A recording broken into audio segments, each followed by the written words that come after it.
La Sociedad Española de Radiodifusión presenta... Ser... ¡Viva la radio! Podcast. Siempre. Estás escuchando El Abierto de Hoy por Hoy. Cada día analizamos las noticias más relevantes de la actualidad, las claves políticas, económicas y sociales, con las voces de los protagonistas y los distintos puntos de vista de nuestros tertulianos.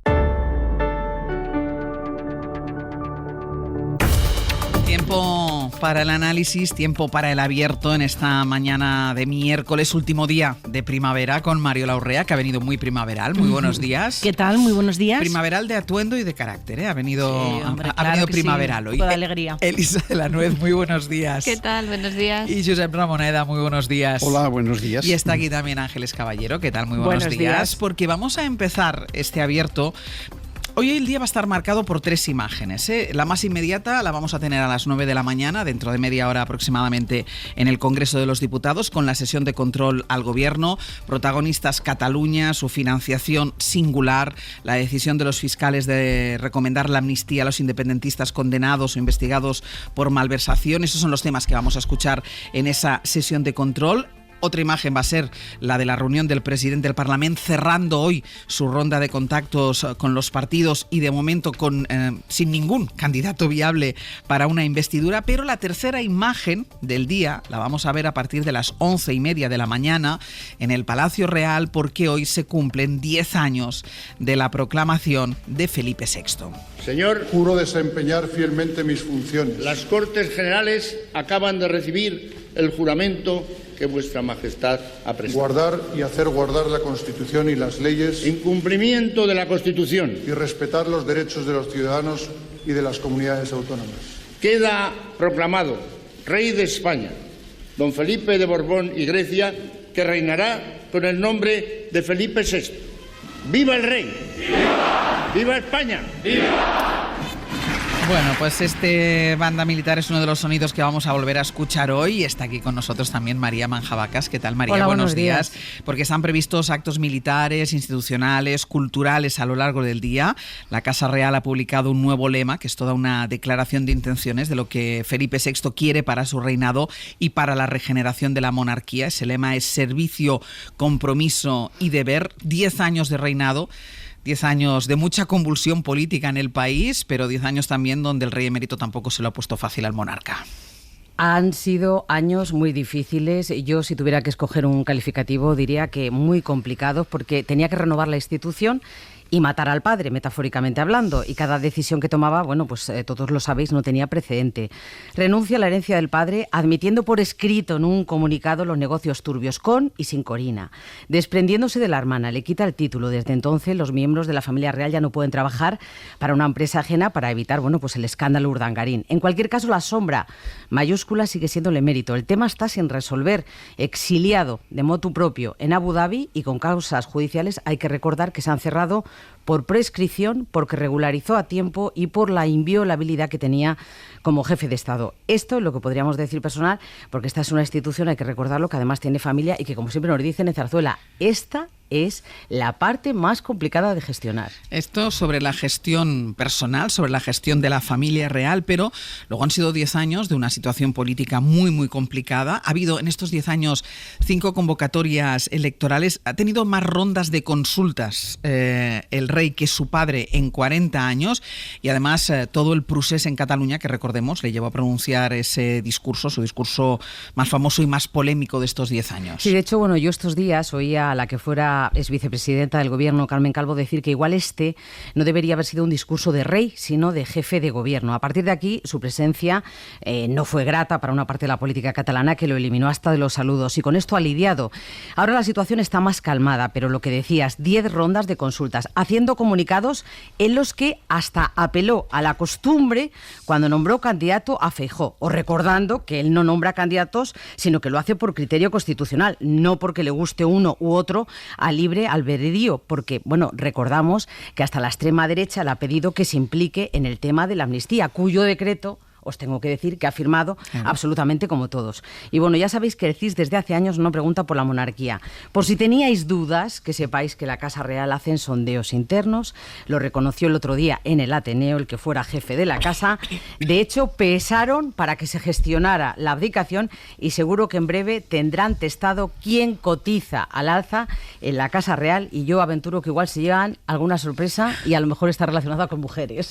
Y dices, pesaron en abdicación, y yo creo que también han pesado en el hecho de haber organizado todos los fastos de hoy, porque no estamos acostumbrados a que la monarquía española celebre ni cumpleaños, que lo haga públicamente, ni cumpleaños, ni aniversarios de reinado. Han sido muy parcos. Exacto, en cambio hoy lo van a hacer, va a haber toda una jornada de exposición de la familia real. ¿Qué es lo que está previsto exactamente, María? Pues mira, a las 11:30 empieza en el Palacio Real un desfile militar, un relevo de la Guardia Real, que de forma excepcional van a ver desde el balcón los reyes y sus hijas. Una hora más tarde ya es el acto central, cuando el rey va a condecorar a 19 ciudadanos de toda España, uno por cada comunidad y las 2 ciudades autónomas. Estos han sido escogidos por ser un ejemplo para la sociedad. Un acto que además tendrá lugar en el Salón de Columnas, que es uno de los sitios más emblemáticos por donde pasa la política, lo más importante de la vida real y de la vida política. Ahí os recuerdo que fue donde hace 10 años también se firmó la abdicación del rey. Y después habrán un almuerzo. Van a estar los premiados, el presidente del gobierno y los políticos que han ostentado la presidencia de organismos constitucionales. Invitados: Pedro Sánchez, ya lo he dicho; Rajoy sí, Feijóo no. Razón de protocolo, porque la oposición, os recuerdo, no es una institución y está representada en Congreso y Senado. Eso dice Zarzuela. No sé yo si por aquí habrá polémica o no. Bueno, lo veremos. Bueno, lo veremos. Está aquí también. No te vayas todavía, María. ¿Tienes prisa para irte? No, porque además el Palacio Real está aquí al lado, y esto no empieza hasta las 11:30 de la mañana. Quédate todavía un ratito con nosotros. Está también Ángeles Caballero. Le dije, a ver, ¿qué has anotado? 10 años de reinado. No sé si has llevado un diario de lo que han sido estos 10 años, pero la conclusión, ¿a qué conclusiones has llegado después? Pues mira, de todos los diarios posibles estaba acordándome de esa imagen de hace 10 años, y que hoy ya estamos viendo que la están recordando las televisiones y la estamos incluso recordando aquí con distintos sonidos, ¿no? De esos hace 10 años y 17 días después de la abdicación de Juan Carlos I, que fueron proclamados reyes de España Felipe de Borbón y Leticia Ortiz. Yo me acuerdo de que aquel día yo creo que hicimos un poco lo de siempre. Algunos pasaron de todo ese ritual y boato y otros señalaron lo que importa en estas ocasiones a veces, que es el precioso abrigo blanco de la recién estrenada reina y lo bien que se portaron las niñas para la chapa que les tocó aguantar ese día. Pero 10 años después, y lo acaba de contar ahora María, España ha asomado otras costuras. Hay amnistía e indultos, un poder judicial hecho cisco, una izquierda que ni te cuento, y hay un perro viviendo en la Moncloa. Estas son novedades con las que no contábamos hace 10 años. También hay una parte del pueblo feroz, desacomplejada, que grita a voz en pecho los Borbones a los tiburones y no perdonará jamás a Felipe VI que haya firmado ese decreto de la amnistía y que lo seguirá llamando felpudo muy a su pesar. Y hay otra parte de ese pueblo feroz, machista y clasista, que sigue sin digerir a una plebeya en palacio. Y también hay un rey emérito que ha estado navegando hasta el domingo, que me lo contó ayer Martín Bianchi, porque hay que hablar con las altas autoridades para hacer este cuaderno, y no ha podido prolongar su viaje para estar en esta fiesta. Hoy, más que honor, creo yo que es un tremendo marrón ser rey o reina de España. Y 10 años después, tal día como hoy, Madrid celebra este aniversario siendo más corte que Villa. Esa España empeñada en ser Reino Unido, cuando lo que hay que ser, creo yo, también es Portugal. El ayuntamiento y la comunidad patrocinando, ellos lo llaman, eso sí, engalanar la fiesta con banderas, marquesinas, edificios amarillo y carmesí, intercambiadores de metro y autobuses municipales decorados, voluntarios, 8.500 voluntarios ayer y hoy repartiendo la buena nueva en forma de banderita y rótulos en los que se grita «Gracias». Agradecidos y emocionados porque cumpla su trabajo y porque sea jefe del Estado. Hay medallas y almuerzos con invitados de postín. Telefónica patrocinando un videomapping con imágenes entrañables en Palacio justo el año de su centenario y justo después de que el rey participara en el anuncio de la multinacional por su aniversario. Amiga, date cuenta. La Diputación y Consejo de la Grandeza de España pagando una exposición de fotos, porque si lo piensas cualquiera dice que no pone un duro. La princesa de Asturias y la infanta Sofía reunidas con un grupo de jóvenes de entre 17 y 20 años que tienen en común una cosa, que han participado en el concurso ¿Qué es un rey para ti? y un concierto de Ara Malikian para finalizar esta jornada. Esta que te habla, esta que os habla, está entusiasmada con saber desde hoy que aparte de este Club de los Grandes de España existe una fundación institucional española que lleva haciendo ese concurso, el de ¿Qué es un rey para ti?, desde hace tantos años, para promover los valores de la monarquía. Y esta que te habla también, lo que desea en realidad es preguntarle a ella, a Leticia Ortiz Rocasolano, qué es ser reina para ti y sobre todo que conteste. 10 años de reinado de Felipe VI, con mucha dificultad o la imposibilidad de testar el grado de aceptación o de apego de los ciudadanos españoles a la monarquía. Lo recordaba María Manjabacas, el CIS, que digamos es la encuesta oficial más o menos polémica, más o menos criticada, pero es la manera de preguntar a los españoles, no pregunta. Si hay encuestas que hacen algunos medios de comunicación y las propias encuestas internas de la monarquía. Hubo ese recambio, abdicación del rey Juan Carlos, coronación del rey Felipe VI, con la voluntad de la regeneración de la institución. Yo no sé, Mariola, si se puede hablar de regeneración de la institución. Lo que yo creo, y tú lo decías en las claves, de lo que no se puede hablar es de aumento de apego de la población a la monarquía. No, creo que una de las grandes o de los grandes errores que ha cometido este país, y seguramente también la monarquía, ha tenido que ver con cultivar esa idea de juancarlistas en lugar de ciudadanos fieles, leales o más con un apego a la propia institución. En el momento que la figura hacia la que se tiene devoción pasa a ser una figura detestada, obviamente la idea de institución se resquebraja un poco. Yo creo que en los últimos tiempos se ha hecho bien en no cultivar esa misma técnica, buscar felipistas o leticistas, que también este es otro problema que conviene darle seguimiento, ¿no? Y buscar quizá ciudadanos que convivan con más o menos naturalidad, incluso sin grandes sobresaltos, con un sistema político como es el de la monarquía parlamentaria. Por lo tanto, es verdad que apego a la institución no hay. La pregunta es si se puede convivir de una manera serena y tranquila con un modelo político constitucional que es el de la monarquía parlamentaria. Y para eso es clave el trabajo bien hecho, la seriedad, la profesionalidad, y luego seguramente también la idea de continuidad, que yo creo que en estos fastos, en estos homenajes, el objetivo principal es focalizar la cuestión en la heredera, sobre la que parece que hay consenso en que se está haciendo un buen trabajo de formación. Josep. A mí me sorprende mucho este festejo. No acabo de entender que un rey que hasta ahora había mantenido un perfil relativamente discreto, salvo algunos momentos, se monte ahora a la celebración de un festejo simplemente porque se cumplen 10 años de su coronación. No entiendo qué busca y de algún modo me inquieta porque su padre, el rey Juan Carlos, fue un rey que jugó un papel muy importante hasta el momento en que perdió la idea de límites, en la que perdió el mundo de vista y se disparó, digamos. Y es verdad que en su momento hizo cosas muy significativas, como por ejemplo hacer el paso del franquismo que le colocó a la democracia de una manera bastante impecable, afrontando situaciones absolutamente complejas. Yo recuerdo un día en una exposición aquí en Barcelona, cuando yo dirigí el CSB, en una exposición sobre la radio, que en una sala sobre el atentado de Carrero Blanco, el rey se me acerca un palmo y me dice: si esto no hubiese ocurrido, ni tú ni yo estaríamos aquí hoy. Yo le dije: yo no, pero usted no lo sé. Y me dice: yo tampoco, no me hubiesen dejado hacer lo que tenía que hacer. Bueno, en aquellos momentos yo creo que él sabía lo que tenía que hacer. Después perdió el mundo de vista y pasó lo que pasó, ¿no? ¿Qué significa ahora esta celebración del rey actual? Decías muy bien al empezar que su tarea más difícil ha sido matar al padre, ¿no? Sí.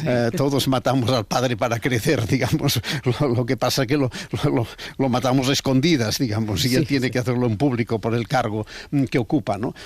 Yo creo que en líneas generales, como siempre pasa en las monarquías, el ruido y el escándalo ha estado en el terreno familiar, y esto ya se sabe. Miren la monarquía inglesa, miren la que quieran. Creo que sigo pensando que la monarquía es un anacronismo y que mantenerla sigue siendo una cosa un poco rara y contradictoria, un principio de herencia en una sociedad fundamentada sobre la igualdad y el voto. Y me sorprende un poco que un rey tan prudente ahora se envalentone. Yo creo que hay un momento en que él perdió la noción de la prudencia, que fue el 3 de octubre. Aquel día para mí cometió un error grave. En vez de ponerse en conciliador o por lo menos lanzar algunas señales de posible entendimiento, se puso en primera línea la represión y esto le dañó mucho la imagen en Cataluña. Pero bueno, esto ya pasó.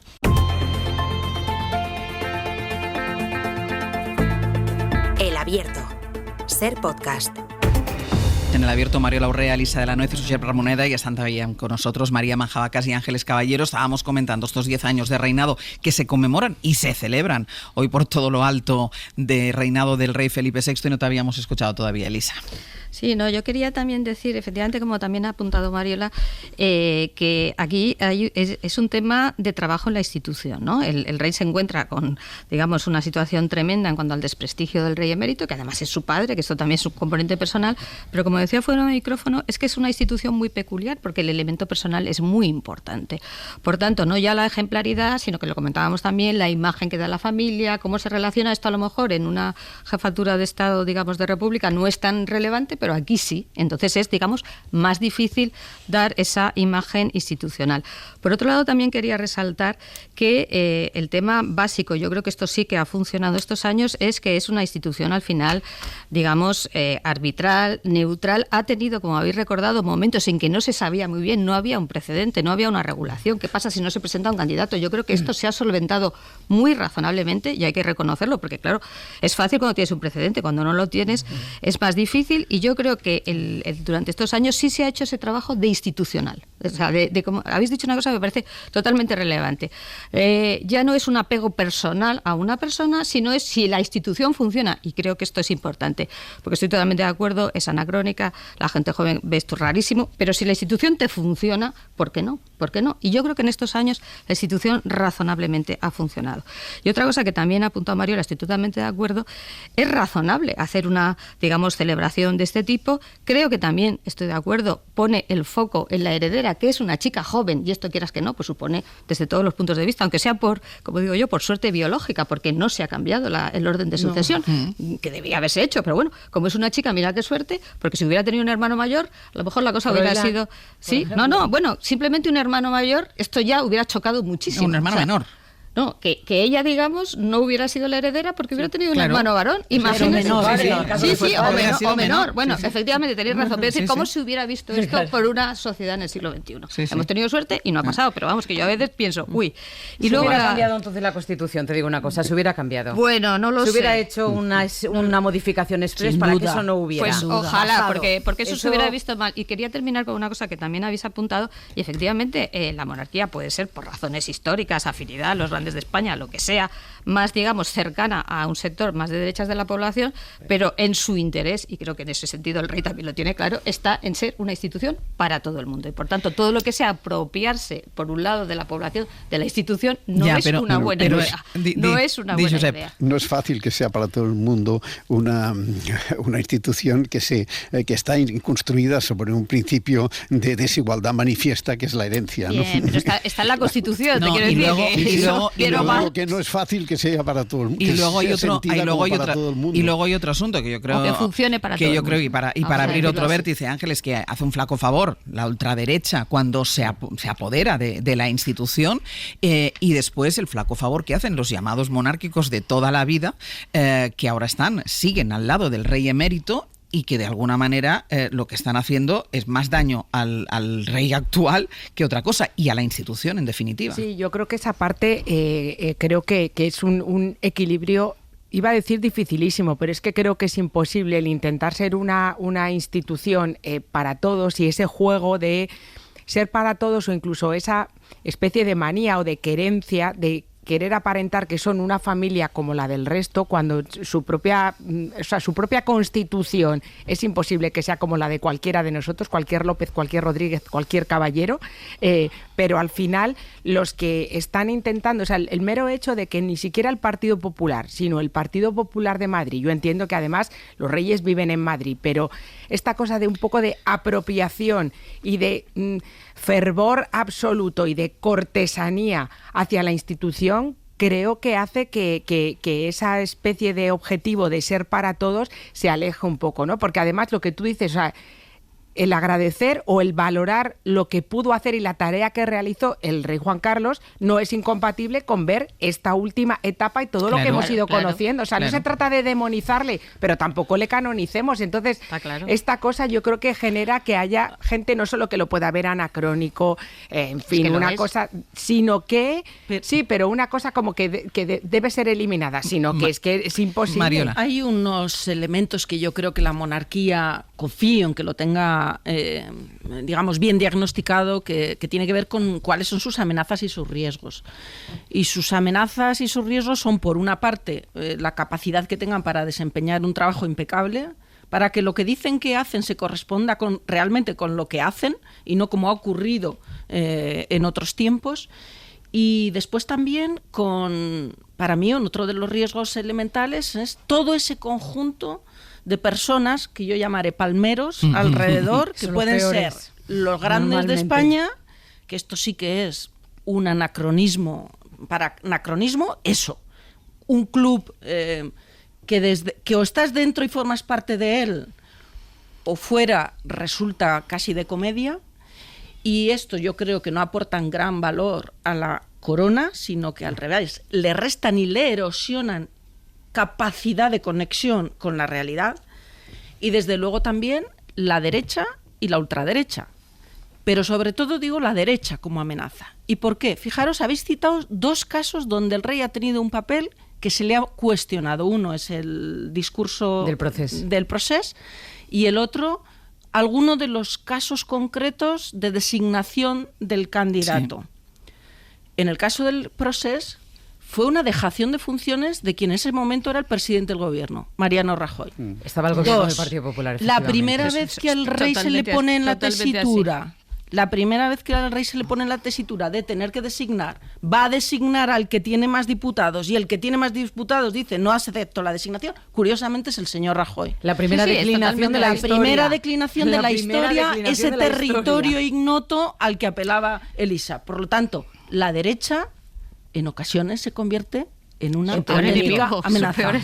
Voy a dejarlo aquí. Los actos empiezan. Bueno, los actos organizados, entiendo, por la Casa Real, porque ahora mismo ya están haciendo un izado solemne de la bandera de España en Colón, que estos son actos que debe organizar el Ayuntamiento o la Comunidad de Madrid, al margen de la Casa Real. El Palacio Real empieza a las 11:30 y es en el patio de la Almería, el desfile de la Guardia Real. Otro es folclore. Ese es el institucional. Lo otro es ya Madrid. Y lo otro es Madrid más corto, como has dicho antes, más corte que Villa, ¿no? Sí. Pues Madrid más corte que Villa, que ya ha empezado por su cuenta estos actos institucionales. Ángeles Caballero, muchísimas gracias. Gracias a ti. María, luego nos lo cuentas. Un placer, hasta luego. Vamos a hacer una pausa y a la vuelta vamos a ir en directo al Congreso de los Diputados, porque a las 9 en punto empieza la sesión de control al Gobierno, cruzada evidentemente por las negociaciones para la investidura en Cataluña, por la financiación singular y por la decisión ayer de la Junta de Fiscales.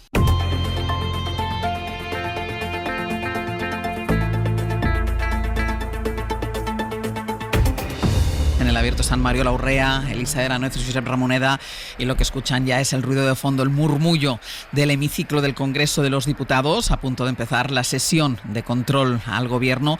Decíamos cruzada por las negociaciones para la investidura en Cataluña, sobre todo por toda la polémica abierta a partir de esa propuesta del Partido Socialista, de esa financiación singular, esa palabra singular que hay que dotar de contenido, y también por la decisión ayer de la Junta de Fiscales, y es más que probable, Josué Coello, que esto sobrevuele sobre todo el cara a cara que hay entre el presidente del Gobierno y el líder de la oposición. Sí, Ángels, buenos días.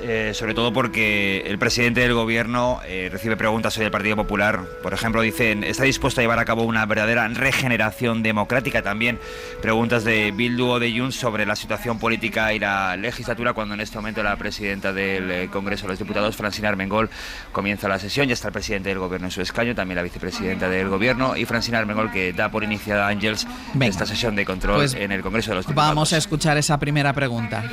Al gobierno conforme al orden remitido por él mismo. Primero empezamos con las preguntas dirigidas al señor presidente del Gobierno. La primera la formula el diputado don Alberto Núñez Feijóo, del Grupo Parlamentario Popular, que tiene la palabra.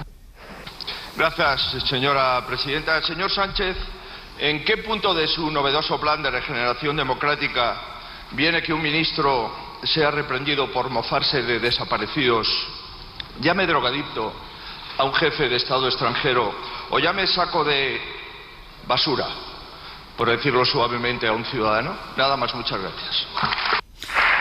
La pregunta era, ¿está dispuesto a llevar a cabo una verdadera regeneración? Y la primera pregunta ha sido sobre algunas declaraciones y actuaciones y tuits del ministro de Transportes, Óscar Puente. Gracias, señora presidenta. Señor Feijóo, su pregunta es sobre los planes de regeneración y calidad democrática de este gobierno. Yo le voy a responder. ¿España es una democracia plena? Sí lo es. Pero efectivamente todos los rankings nos llevan, y también informes, por ejemplo el anual de la Comisión Europea, a ponernos, bueno, pues un pero. Y ese pero es el bloqueo que ustedes están haciendo al Consejo General de Poder Judicial y su renovación, tal y como mandata la Constitución española. Por lo cual, señor Feijóo, la pregunta es bien sencilla. Cada vez que hay una opción de que podamos entendernos el gobierno y el principal partido de la oposición, aparecen sus jefes, el señor Aznar, el señor Abascal, la señora Ayuso, y le dicen, ni se le ocurra. ¿Qué Feijóo vamos a tener hoy? Señoría, ¿vamos a tener el Feijóo que por una vez cumple con la Constitución o, como siempre, va a cumplir con sus jefes?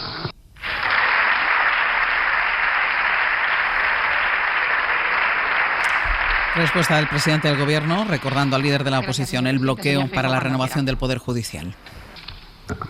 Con todo respeto, señor presidente, su principal problema no es con el Consejo General del Poder Judicial. Su principal problema es con la justicia. Señorías, ya hemos visto que para usted lo importante nunca es el qué, sino es el quién. Si alguien está al lado de su muro puede insultar, calumniar, injuriar, incluso corromperse, pero no es así, señor Sánchez. Si un ministro insulta, difama y calumnia, lo que tiene que hacer es dimitir y si no cesarle.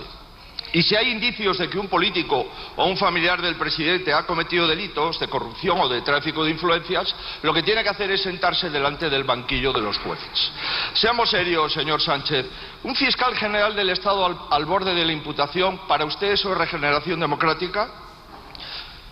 ¿Romper en dos el Consejo Fiscal y obligar a los fiscales del Tribunal Supremo a actuar en contra de su conciencia es regeneración democrática?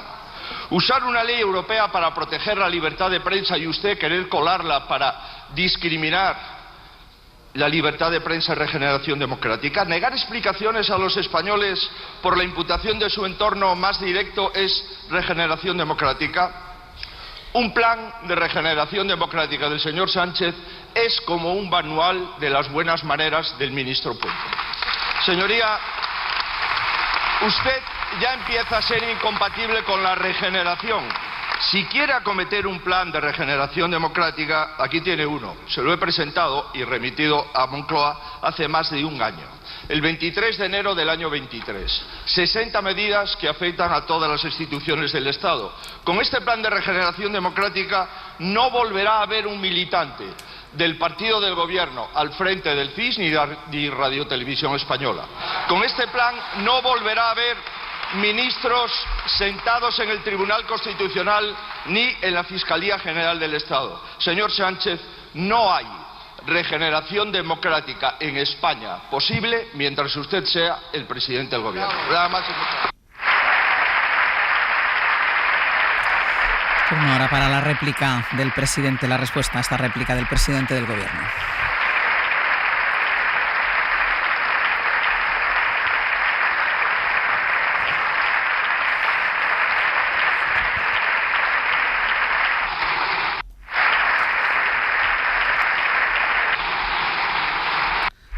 Como ya es habitual, larga ovación de la bancada popular a la intervención del líder de la oposición, esperando la presidenta del Congreso a que terminen los aplausos. Se levanta incluso. Estamos en una sesión de control habitual de todas las semanas, es decir, no es un pleno extraordinario. Y puesto en pie la bancada popular aplaudiendo a Alberto Núñez Feijóo.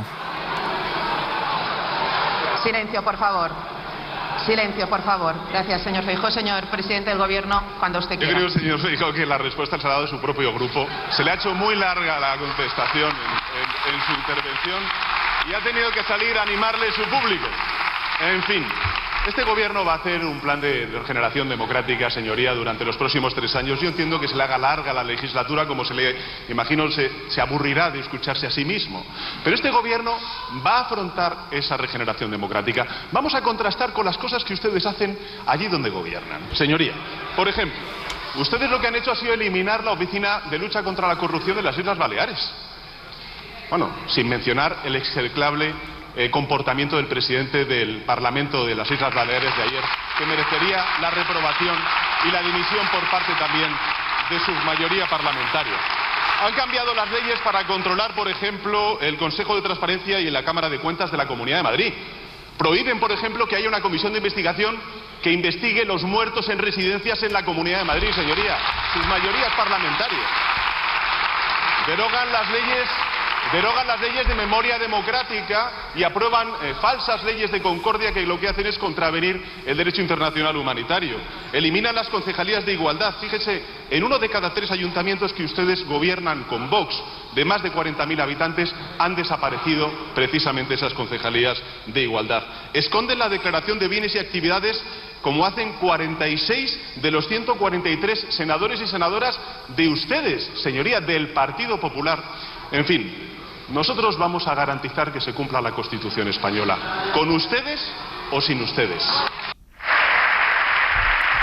Respuesta del presidente del Gobierno. No ha habido ninguna mención, ninguna alusión a las negociaciones en Cataluña. Se ha basado la pregunta del líder de la oposición sobre la regeneración democrática. Vamos a ver si es en la intervención, en la pregunta que va a hacer ahora la portavoz. Míriam Nogueras, portavoz del Grupo Parlamentario de Junts per Catalunya. Hoy, la financiación de los catalanes depende de los presupuestos generales y no de una investidura. Y recuerdo, porque leyendo sus últimas declaraciones, parece que a usted se le ha olvidado, señor Sánchez. ¿Cree que los ciudadanos de Cataluña nos merecemos una financiación justa? Gracias. Referencia directa a la financiación de Cataluña. Muchas gracias, señora presidenta. Bueno, su pregunta es otra, es cuál es la situación política de España. Yo le tengo que decir que la situación política en España hoy esta era la pregunta que había registrado el Grupo Parlamentario de Junts. En el año 2018. Y en cuanto a la pregunta que usted pues acaba de realizarme, pues efectivamente sí, tengo que decirle que por supuesto merecen una mejor financiación como el resto de territorios de España.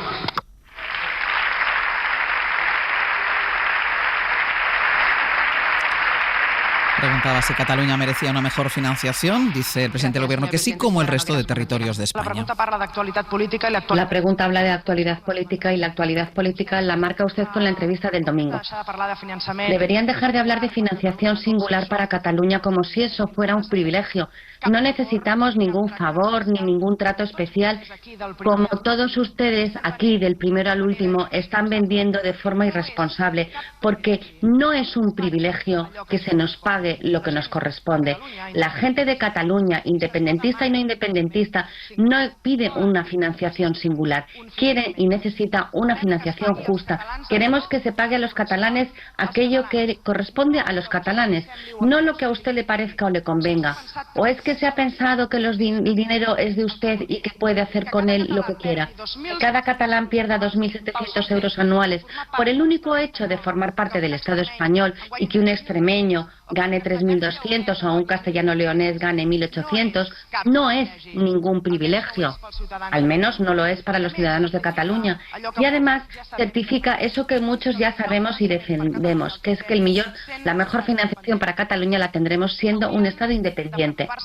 ¿Deberían preocuparse todos ustedes un poco más de la vida de las personas y un poco menos de las sillas, las poltronas, las encuestas y los titulares?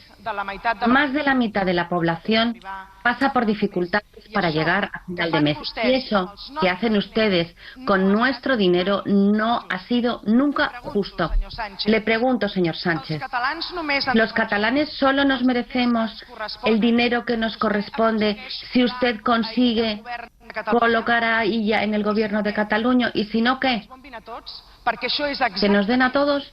Porque eso es exactamente lo que está usted diciendo. Y acabo. Si su partido y el mío estamos negociando fuera del Estado español con una mediación internacional, no es por nuestro capricho, es porque ustedes han demostrado que no son de fiar. Y no se confundan, nuestro trabajo aquí no es hacer que usted o un partido político español le vayan bien las cosas. Le recuerdo que nosotros estamos aquí para Cataluña y para los catalanes. Gracias, señora Nogueras. Señor presidente, cuando usted quiera. Por favor, ruego silencio. Muchas gracias, señoría. Nosotros también estamos aquí para trabajar por los catalanes. El Partido de los Socialistas Catalanes es la primera fuerza política. En todo caso, le he de recordar que no ha habido gobierno en los últimos años, sea del Partido Popular o incluso del Partido Socialista previamente, que haya apostado tanto por la financiación autonómica de las comunidades autónomas. Más de 250.000 millones de euros de media, sí, más de 250.000 millones de euros de media más que los 6 años previos de administración del Partido Popular. A su comunidad autónoma, señoría, a la comunidad autónoma que usted representa aquí, más de 50.000 millones de euros, o casi, mejor dicho, 50.000 millones de euros para ser exactos. ¿Y con eso qué estamos haciendo? Pues reforzar el estado del bienestar, es decir, luchar contra la desigualdad. Y ahí están los resultados, señoría. Ahora mismo en España, pues afortunadamente la capacidad de ahorro de las familias en el año 2023 se ha doblado. O lo que estamos viendo es, gracias a la combinación del refuerzo de las políticas del estado del bienestar que están en manos de las comunidades autónomas y también la subida del salario mínimo interprofesional, que estamos reduciendo la desigualdad tanto social intergeneracional como territorial. Y ese es el compromiso que tiene el gobierno de España. También tendría usted que leer los acuerdos de investidura, si me permite que se lo diga, porque con Esquerra Republicana, en el acuerdo de investidura mío, en esta tribuna, lo que asumí fue el compromiso de reformar el sistema de financiación autonómica y reconocer una singularidad al pueblo de Cataluña. Eso es lo que he pactado con Esquerra Republicana y es el compromiso que voy a cumplir durante esta legislatura, también con ustedes, por supuesto. Por tanto, no estamos hablando de la investidura del señor Illa o no del señor Illa. Estamos hablando de que efectivamente este gobierno y esta mayoría parlamentaria tiene ese compromiso con las distintas fuerzas parlamentarias. En todo caso, señoría, lo que le puedo decir es que esa política económica y social, fíjese, hoy mismo acabamos de recibir una extraordinaria noticia. La Comisión Europea nos ha sacado del procedimiento de déficit excesivo, es decir, estamos expandiendo la economía, haciendo crecer la economía, creando empleo y consolidando las cuentas públicas. Pues hacemos una pausa y a la vuelta vamos con el análisis sobre la polémica financiación singular para Cataluña.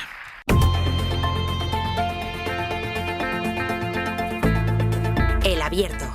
Ser podcast.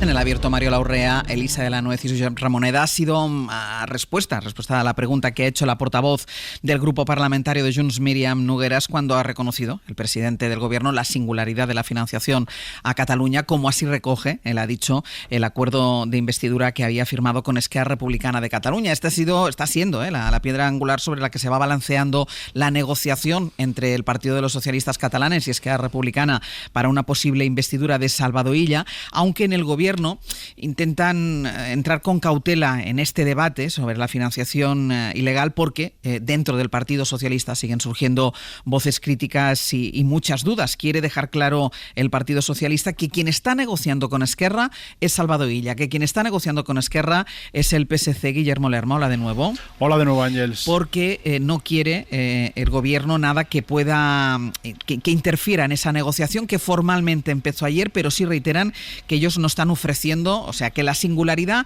no quiere decir concierto económico especial para Cataluña. Sí, lo dicen, es verdad, de manera más clara en privado que en público, pero el gobierno asegura que no contempla en ningún caso ofrecer a Esquerra ese concierto cupo a la catalana. Tampoco lo defiende Salvador Illa, que cree que eso podría desestabilizar al resto de España. Es una línea roja, por tanto, en la negociación, pero en la Moncloa, después de abrir el debate sobre la reforma de la financiación, lo que quieren es imponer la cautela en las declaraciones. Reconocen dicen que va a ser una negociación muy complicada y que cualquier interferencia la puede hacer saltar por los aires, y por eso insisten en que quien pilota el diálogo es el PSC, aunque es evidente, todo el mundo lo sabe, que cualquier acuerdo necesitará también la rúbrica del Ejecutivo. El PSOE no quiere entrar tampoco a explicar cuál es su propuesta concreta para reconocer esa singularidad que exigen los independentistas, conscientes además de que para hacer una reforma de calado en el sistema hay que tocar leyes orgánicas, y eso necesita, por tanto, de una mayoría parlamentaria que no tienen garantizada en este momento.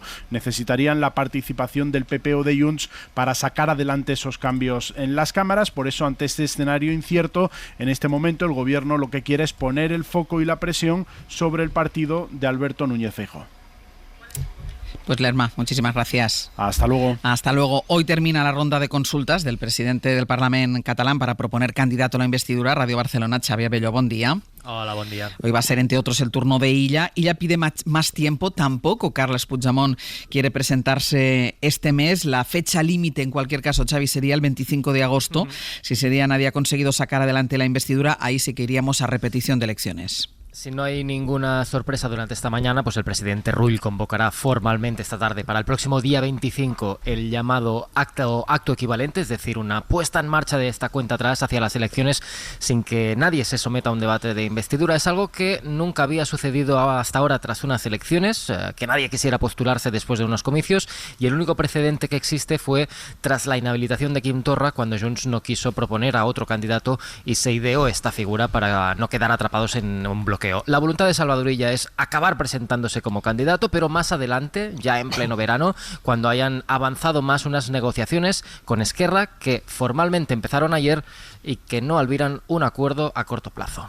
Això requereix temps, va per llarg, per tant, simplement cert que hi ha contactes, és la nostra... Va para largo, decía la portavoz Marta Vilalta, que también ha afirmado que es una falta de respeto hacia el Parlamento que nadie quiera presentarse a la investidura. Los republicanos hablarán también con otros partidos, con Junts, aunque son conscientes de que el único pacto posible es con el PSC, con quien las posiciones están aún muy lejos sobre esta cuestión de la financiación. Junts, por su parte, ya apuntó la semana pasada que no quería ir tampoco a un debate que no prosperara, que no quería hacer un Feijóo, a pesar de que Puigdemont dejó claro después de las elecciones que iba a ser candidato a la investidura. Si se confirma que tampoco se presenta, lo tienen que trasladar a las 10:30 al presidente del Parlamento, pues no habrá de momento debate de investidura y por lo tanto Puigdemont, si quiere cumplir con su promesa, tampoco tendría que volver aún a Cataluña cuando la aplicación de la amnistía en sus causas es bastante incierta. Xavi, gracias. Buen día. Pues ha reconocido el presidente del Gobierno la singularidad para la financiación de Cataluña, así lo recoge, dice el acuerdo de gobierno, el acuerdo de investidura con Esquerra Republicana de Cataluña. Lo que pasa, Josep, que es que la palabra singular es lo suficientemente ambigua como para no saber exactamente de qué estamos hablando. Bueno, porque, entre otras cosas, porque tampoco ellos lo saben, digamos. Todavía no se ha concretado en nada esta singularidad, ¿no? Yo creo que el marco político es claro y es el que determina este retraso, que puede sorprender, pero me parece relativamente natural. Es decir, objetivamente hay una sola posibilidad de una mayoría absoluta para elegir un presidente, que es Illa, con votos del PSC, Esquerra Republicana y Comuns. Puigdemont es prácticamente imposible de que obtenga la mayoría necesaria. Y el PSC, me extrañaría mucho que en estas circunstancias estuviese dispuesto a buscar una salida a toda costa con votos del PP y de lo que fuera, cosa que ni creo que el PP ni nadie se los diera. Por tanto, la realidad es que hay una sola opción. Es cuestión de entre estos 2 meses conseguir cerrarla o volver a las elecciones. No hay otra historia que esta. Entonces, aquí evidentemente lo que hay que, la única vía de hacer un acuerdo que Esquerra pueda asumir, Esquerra, recordemos, el marco político está en una situación muy complicada, con su liderazgo cuestionado, con Junqueras habiendo renunciado a sus funciones para hacer una especie de peregrinación por todo el partido para ver si se vuelve a presentar o no, etcétera, etcétera. En este contexto, pues es evidente que lo que podría favorecerla, que es cuando hay 2 autoridades claras a cada lado, en este caso, digo una autoridad clara a este caso Illa y Junqueras, pues Junqueras no está en condiciones de dar la cara y la negociación tiene que ser lenta, forzosamente, e irla madurando hasta llegar a un punto que el PSC y el PSOE puedan defender que no marca una, digamos, irregularidad, una desigualdad inadmisible en el conjunto del sistema, y que los otros puedan decir que tienen una singularidad suficiente para que sea un paso adelante importante. Ahí está el punto de equilibrio. Es tan simple y en el fondo tan complicado. Tan complicado y al mismo tan poco estimulante como eso, ¿no? No hay una gran batalla política, hay una negociación delicada, difícil, que se tiene que encontrar un punto, que es un punto de equilibrio, que evidentemente se ha rechazado masivamente por el PP y por todo lo que haga falta, pero que puede llegar a conseguir un pacto. Mariola. La realidad que describe Ramoneda en torno a que no hay posibilidad alguna de que Junts se haga con el gobierno de Cataluña, creo que es una realidad de la que ya es consciente Junts, y no hay más que escuchar esta mañana en la sesión de control y ver las caras de Míriam Nogueras para darse cuenta que lo que están es en el proceso de digerir esa realidad que puede atascarse y que puede hacerse bola, si se me permite la expresión. Y precisamente en esa capacidad de digestión de Junts de una realidad que coloca a su candidato Carles Puigdemont en un escenario de salida de la vida política, en esa digestión está la clave para que RC encuentre las palancas para poder hacer movimientos que tampoco son fáciles para ellos y que puedan garantizarle una negociación política y la aceptación de esa negociación política para que ella pueda ser presidente. Pero además de esta dimensión, quiero centrarme muy brevemente también en la otra dimensión en general de España. Y quiero señalar 3 puntos. 1. El bloqueo de hace más de una década del sistema de financiación autonómico. Y esto pone en evidencia un problema estructural que tenemos en España para drenar a tiempo o reformar, si se quiere, de una manera más sofisticada, aquellos elementos que configuran la viabilidad de España como Estado descentralizado, como Estado de las autonomías. Y el sistema de financiación es un elemento nuclear. Y segundo punto, si no se soluciona y se drena el sistema por la vía natural, que es de la reforma a tiempo, se drena por otra forma que es quizá menos natural, pero que es razonable que sea así, que es el de las negociaciones políticas para la gobernabilidad de España. Y hay que recordar que siempre la financiación ha sido objeto de negociación para garantizar la gobernabilidad de España, sea del PP, sea del PSOE. Y por último, es que el presidente del gobierno en la sesión del control lo ha dejado claro. No nos escandalicemos de la singularidad ni de la negociación con Cataluña de un elemento de financiación específico. Pero si es que esto está en los acuerdos de gobernabilidad de esta legislatura. Está en el acuerdo de Junts y está en el acuerdo de Esquerra Republicana. Y hay un espacio en esos acuerdos de discrepancia entre la posición de Junts y Esquerra de partida y la posición en la que quiere, en esos acuerdos se dice claramente, enfocar este aspecto el Partido Socialista. Por lo tanto, menos escándalo del PSOE o de algunos del PSOE y del PP, porque hay que atender a todos estos elementos. Elisa. Sí, ahora voy contigo, Ramoneda. Sí. Yo creo que lo habéis expuesto muy bien, ¿no? El tema es, al final, esto de la singularidad, ¿en qué se concreta? Porque esto es una palabra, pues vale, en la que caben muchas cosas. Yo creo que el tema del concierto cupo catalán es que no es viable, que yo creo que esto es muy importante, no es que no sea viable políticamente, que además tampoco, por el tema de las comunidades autónomas, también, digamos, menos ricas, menos desarrolladas, ya el concierto y el cupo vasco y navarro, ¿vale? Pero son pequeños, es un territorio pequeño que no contribuye a la solidaridad, ¿vale? Yo creo que eso es importante entenderlo, que no es que no sea viable políticamente con todos esos problemas, que no lo es económicamente. Yo creo que esto es importante. Y luego lo otro que tú apuntas, Mariola, totalmente de acuerdo. Esto es una asignatura pendiente, como tantísimas otras, ¿no? Está diagnosticado, vamos, hasta el infinito y más allá. Entonces, ¿qué pasa? Pues que nunca hay ese acuerdo, esa voluntad política, llámalo tal. Y entonces, claro, tienes razón en una cosa. Si esto no se aborda como se tiene que abordar, que es en el marco general, reforma de la financiación autonómica, pues va a pasar esto. Oye, ¿qué hay de lo mío? ¿Qué hay de lo mío? Y en función de las negociaciones de cada momento, claro, esto a mi juicio no es una buena idea porque esto es un parcheo, te doy esto porque ahora te necesito, en vez de plantearse, digamos, globalmente qué es lo que hay que hacer. Pero como tantísimas otras cosas que están pendientes en este país, esto requiere grandes acuerdos políticos, nos pongamos como pongamos. Y eso quiere decir comunidades gobernadas por el PP o por, digamos, el PSOE, que no está por la labor de este tipo de singularidades. Ramoneda, y luego voy contigo. Ramoneda. Sí, no, vamos a ver un poco.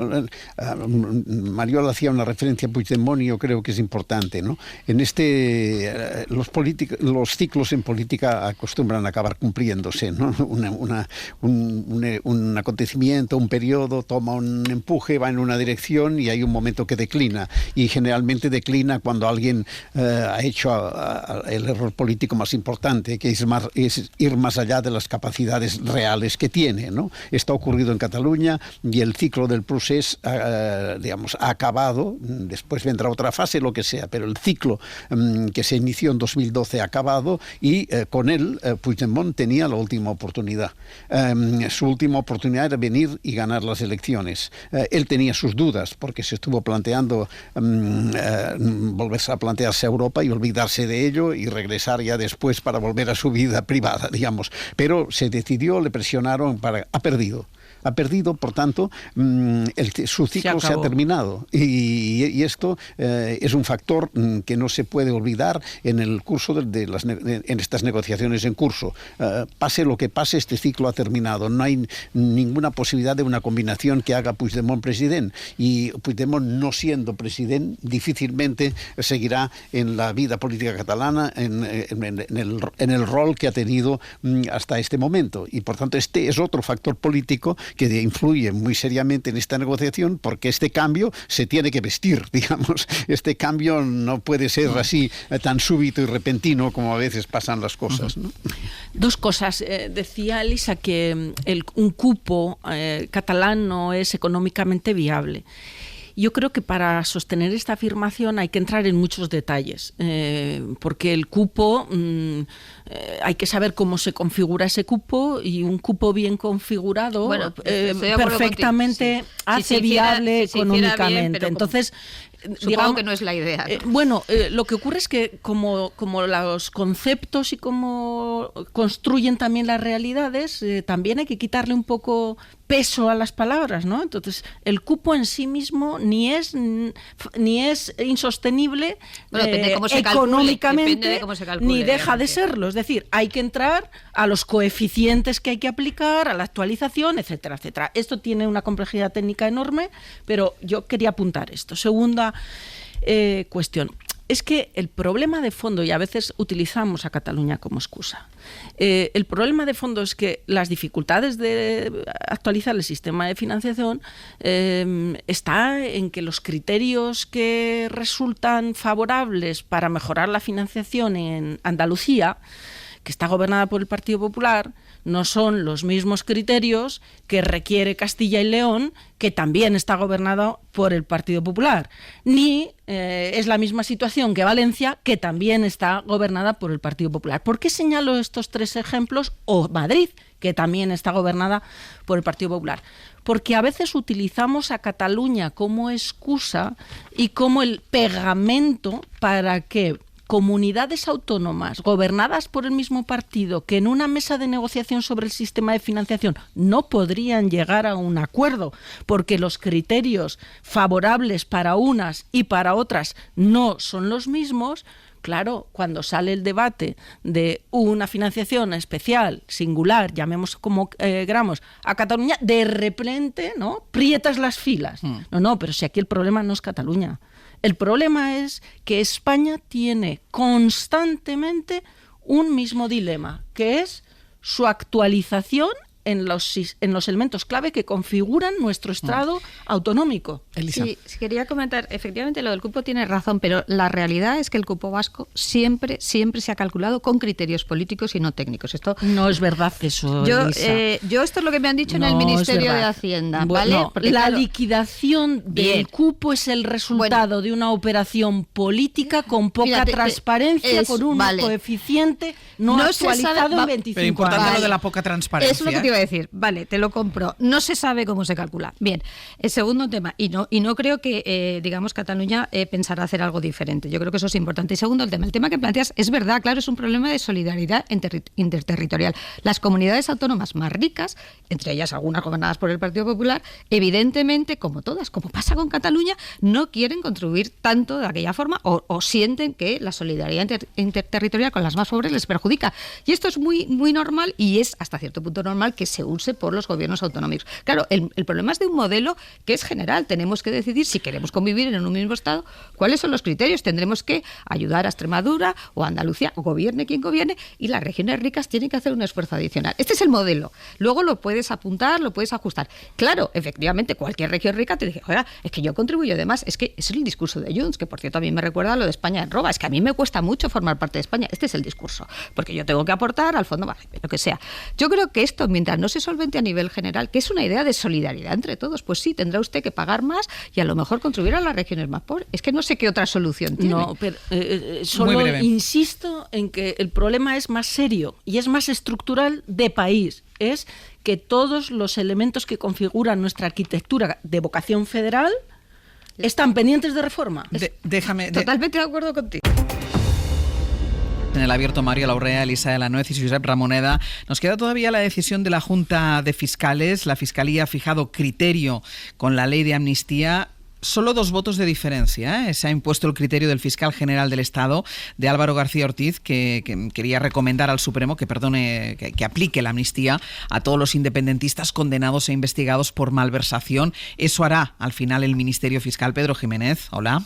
¿Qué tal, Ángels? Buenos días. Aunque el Supremo tendrá que decidir ahora si sigue la recomendación de la Fiscalía o no, y en cualquier caso la tensión ayer en la cúpula del Ministerio Fiscal fue más que evidente. Sí, porque Álvaro García Ortiz ganó el envite, pero el máximo órgano consultivo de la Fiscalía se partió en 2. Fueron esos 19 votos a favor, 17 en contra, entre ellos el de María José Segarra, la primera fiscal general de Pedro Sánchez, y una abstención. Pero este resultado le vale. La mayoría de la Junta de Fiscales de Sala comparte que el delito de malversación es amnistiable para los líderes del procés porque no hubo enriquecimiento personal ni se pusieron en riesgo intereses financieros de la Unión, que es lo que sostienen los 4 fiscales asignados al caso. García Ortiz también recibe el aval para levantar las órdenes de detención contra Carles Puigdemont y el resto de fugados. La primera consecuencia práctica de este resultado es que el caso que han llevado hasta ahora Fidel Cadena, Consuelo Madrigal, Javier Zaragoza y Jaime Moreno pasará a manos de la teniente fiscal del Supremo, Ángeles Sánchez Conde, y del jefe de penal del Alto Tribunal, Jaime Sánchez Covisa. El informe definitivo del Ministerio Público para los impulsores del referéndum ilegal del 1 de octubre se conocerá esta mañana, pero no es vinculante. Será la Sala de lo Penal del Supremo la que tenga la última palabra y decida si aplica o no la ley de amnistía a Puigdemont, Junqueras y el resto de dirigentes independentistas. Pedro, gracias. A vosotros. Empiezo por ti, Elisa. Tensión ayer en esa reunión de la Junta de Fiscales. Al final sale adelante, solo con 2 votos de diferencia, las tesis del fiscal general del Estado. ¿Qué te parece? Hombre, me parece que es una mala noticia, no en el sentido de que se haya seguido el procedimiento que hay que seguir. Los fiscales del proceso tienen una opinión técnica, se lleva a la Junta, tiene otra, sino la visión que se da de una Junta dividida prácticamente por la mitad, ¿no? Yo creo que ese mensaje, primero para la ciudadanía, pero incluso luego para el órgano judicial, ¿no? Porque al final el órgano judicial es el que tiene que decidir, pero la impresión de que tienes a la Fiscalía casi dividida por mitad en un asunto crucial, no digamos, en un asunto de tanta trascendencia, yo creo que al propio órgano judicial le dice, oye, esto es una cosa complicada, ¿no? Y en ese sentido, y sin haber leído el dictamen, o sea que no tengo opinión técnica, me parece que es una cosa que yo pensaba que iba a producir la ley de amnistía y lamentablemente creo que es verdad, que es una tensión institucional muy grande, ¿no? Con lo que eso supone, insisto, primero la imagen hacia afuera, que la gente dirá, qué cosa más rara, ¿no? O sea, la mitad, la otra mitad es total. Y segundo, también de cara al propio órgano judicial, porque claro, el informe de la Fiscalía es algo muy importante relevante para un órgano judicial, y en un caso de tanta relevancia que se monte, por así decirlo, no digamos pollo, no quiero decir pollo, pero bueno, esta división tan clara, yo creo que no es una buena noticia. Dicho eso, claro, el órgano judicial es el que le toca decidir, el Ministerio Fiscal es una parte más, pero no lo veo una buena noticia desde ningún punto de vista, más allá de que se ha seguido el procedimiento establecido, eso también hay que decirlo, ¿eh? Yo creo que hay que recordar lo obvio en ocasiones. Uno es que el Estatuto de la Fiscalía rige la actuación de los fiscales conforme al principio de jerarquía y unidad de actuación. Esto no es nuevo, esto no lo ha impuesto el gobierno de Sánchez, tampoco se lo ha inventado el actual fiscal general del Estado, esto ha ocurrido así, constitucionalmente es así, y por tanto ha operado para ordenar la vida de la Fiscalía desde que somos una democracia consolidada y firme. Por lo tanto, un poco menos alboroto en esto también, señalaba yo esta mañana en las claves, ¿no? Y yo sí que le quitaría un poco hierro, Elisa, si me permites, a la idea de que el órgano judicial vaya a estar un poco incómodo, vaya a estar un poco sorprendido ante esta división, porque honestamente tengo la impresión de que el órgano judicial hace mucho tiempo que tiene claro lo que va a hacer en este caso. Eso sí que es una mala noticia cuando se percibe que los jueces expresan su opinión sobre una ley que no está en un momento determinado aprobado en el Congreso, que se manifiestan en conferencias acerca de lo que opinan sobre la competencia del Poder Legislativo para dictar leyes. Eso sí que honestamente me parece motivo de preocupación. Y en último lugar, creo que los fiscales del procés han dado una muestra clave y clara de falta de profesionalidad. Al aire contigo, Josep. No, yo creo, me parece que políticamente era perfectamente imaginable que esta decisión de la amnistía provocara tensión, y también en los órganos del Poder Judicial, que están muy politizados, como hemos visto. No olvidemos que el PP, por razones políticas evidentes y sabiendo que tiene complicidades políticas allí dentro, lleva años y años impidiendo la renovación del Consejo General del Poder Judicial, que es una obligación, ¿no? Pero yo creo que, en fin, la cuestión de la amnistía, tengo la sensación que desde un punto de vista político está saliendo muy bien, en el sentido en que ha avanzado muy positivamente, incluso cuando no está completado el ciclo todavía, en la bajada de tensión en Cataluña y en lo que hablaba antes, el cambio de ciclo. Ha consolidado y ha hecho posible el cambio de ciclo en Cataluña y el entrar en otra fase, que ya veremos lo que será, ¿no? Pero que es otra fase, ¿no? Haber terminado un periodo. Y en este sentido, pues me parece que lo lógico y la tendencia es que se vaya imponiendo con toda naturalidad y que dentro de un tiempo, pues ni siquiera nos acordemos del alboroto que generó en su momento, ¿no? Elisa. No, yo no estoy nada de acuerdo, no por la parte política, sino por la parte jurídica. Lo he dicho varias veces aquí, esto no ha hecho más que empezar, va a arrastrarse mucho, y siendo cierto, como dices, Mariola, que este es el procedimiento previsto, está el principio de jerarquía, está también la idea de que si yo tengo un criterio técnico diferente lo tengo que llevar a la Junta de Fiscales. Algo así no es habitual. Esto hay que decirlo, porque claro, esto de que se divida casi por la mitad la Junta de Fiscales del Tribunal Supremo no es habitual, y en un caso de mucha trascendencia política y mediática. Por tanto, aunque el procedimiento está previsto, yo no recuerdo ningún caso de estas características. Y dicho eso, con respecto, yo no sé si el órgano judicial tiene tomada o no la decisión, pero sin duda este tipo de conductas sí influye en el órgano judicial y en lo que pueda pasar después. Es decir, el mensaje que se da, no, lo digo muy claramente, si decide, que no lo sé, hacer cuestión prejudicial o cuestión de inconstitucionalidad, este tipo de cosas, lo digo porque claro, esto está en el expediente y se ve en el procedimiento, y esto da que pensar a los órganos judiciales, como es lógico, porque se ve una división técnica, insisto, más allá de las de esto, muy evidente, ¿no? No alcanzo a ver dónde está tu diferencia con mi posición en términos jurídicos, porque creo que has afirmado, como yo, que el Estatuto de la Fiscalía eso no es está ordenado bajo los principios de jerarquía y unidad de actuación. Eso es lo que ha ocurrido. Y la pregunta es, ¿a qué viene esto de que los fiscales del procés, por cierto, una de ellas, fiscal general del Estado, fuercen la situación hasta estos extremos. Bueno, tú apelas a la cuestión técnica. Claro, porque no están de acuerdo. Pero es que ¿acaso los que tienen la mayoría no tienen una opinión técnica también? Y ese es el problema, bueno, que se divide por la mitad. Y la exfiscal general del Estado, con Pedro Sánchez, está también a favor. Voy con un último asunto. No es blanco ni voy negro. con un último asunto que yo no sé si nos dará tiempo a comentar, pero como mínimo un breve comentario sí que querré de vosotros, y es un episodio al que ha hecho referencia el presidente del Gobierno, cuando le preguntaba el líder de la oposición por la Regeneración Democrática, ha hecho referencia a lo que pasó ayer en el Parlamento de Baleares. El presidente de la mesa del Parlamento, que es de Vox, con los votos, gracias a los votos también del Partido Popular, rompió la foto de una serie de mujeres víctimas del franquismo que fueron represaliadas durante la Guerra Civil. No pot tocar el meu ordenador, president. Abandonen la sala. No pot tocar el meu ordenador. Radio Mallorca, Juan Antonio Bauzá, bon día. Buen día. El presidente del Parlamento Baleares, Gabriel Lesén, que al final terminó expulsando a las dos diputadas socialistas y miembros de la mesa por exhibir esas fotografías. Ellas tenían esas fotos pegadas en el ordenador que tenían abierto en ese momento en la mesa. Dice el presidente, o dijo el presidente del Parlamento, que había que preservar la neutralidad de la mesa. Precisamente el Pleno estaba debatiendo, Bauzá, en la admisión a trámite para la derogación de la ley de memoria democrática. Sí, se aceptó con los votos de PP y Vox esa propuesta de ley de la ultraderecha que va a derogar, ya será después del verano, la ley de memoria democrática. Durante este debate, las diputadas socialistas de la mesa, Mercedes Garrido y Pilar Costa, exhibían, como dices, en sus ordenadores esas fotografías de Aurora Picornell, otras de sus compañeras conocidas como las Rojas del Molinar, fusiladas y torturadas durante la Guerra Civil. Les ordeno, por favor, que retiren esos retratos de sus ordenadores. ¿En base a qué artículo, señor presidente?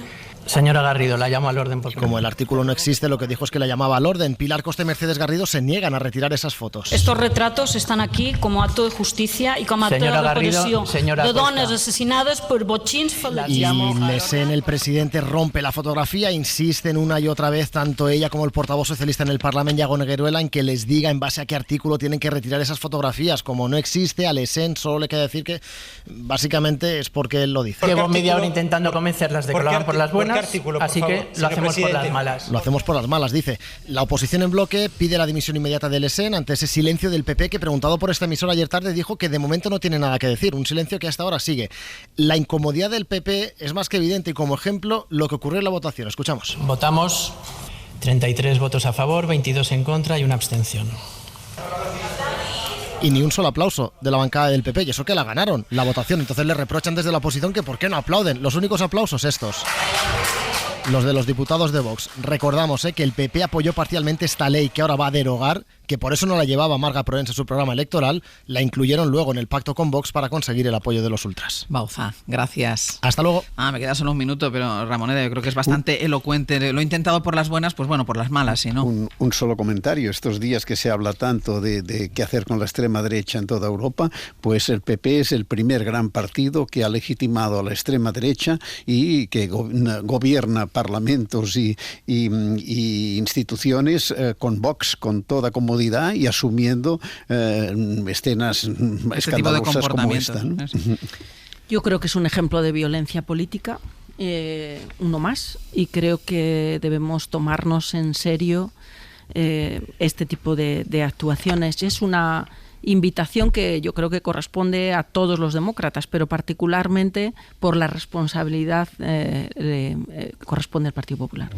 Sí, a mí me gustaría hablar de que es una falta de institucionalidad que cada vez vemos más, ¿no? Claro, se suele poner menos el foco en los parlamentos autonómicos y estamos viendo esto porque ¿qué es esto de por las malas? Oiga, mire usted, aquí hay unas reglas y claro, hay que respetar. ¿En base a qué artículo le preguntaba? No, entonces, pero lo que me parece llamativo es que a veces nos fijamos, y con razón, en el Parlamento Nacional, que pasan también algunas cosas que dice, hombre, esto no parece muy institucional, y no nos acordamos de que en los parlamentos autonómicos pasan también estas cosas, ¿no? Entonces yo creo que es importante hablar de que aquí hay unas instituciones y hay que respetar unas reglas. Si no tenemos eso, pues apaga y vámonos.